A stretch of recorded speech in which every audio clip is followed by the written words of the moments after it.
এখন তো কি বলা হবে, এখন তো এসিয়ে বলে দেয়, বলে স্পট থেকে একটা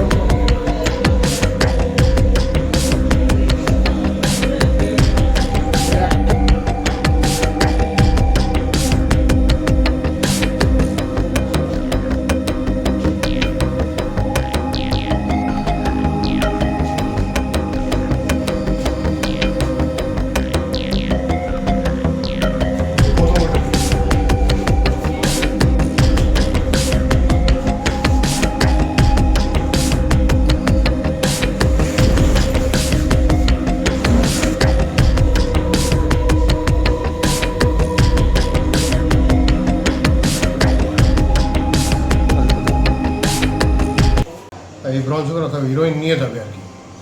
এই খবরটা পাওয়ার পরে আমরা একটা অ্যাম্বুশ করি স্টেশনের মধ্যে। তখন ওই লোকটাকে ধরি, ধরার পরে ওর কাছ থেকে একটা ব্যাগ পাওয়া গেছে। ব্যাগের মধ্যে ওই 404 গ্রাম ব্রাউন সুগার পাওয়া গেছে, 4টা প্যাকেট। কোথা থেকে কোথায় নিয়ে যাচ্ছিল? ও বলছে যে ওই কালিয়াচক থেকে কুচবিহার দিকে যাওয়ার কথা ছিল। ওর কুচবিহার ধরার জন্য ট্রেন ধরার জন্য এখানে আসছিল। বারবার কুচবিহারে কেন বেছে নেওয়া হচ্ছে? না, এটা নতুন ট্রেন্ড দেখছি আর কি। বেশিরভাগ তো আমাদের নর্থ ইস্ট থেকে এই মালগুলো আসে। এখন দেখছি এখান থেকে কুচবিহার দিকে যাচ্ছে আর কি।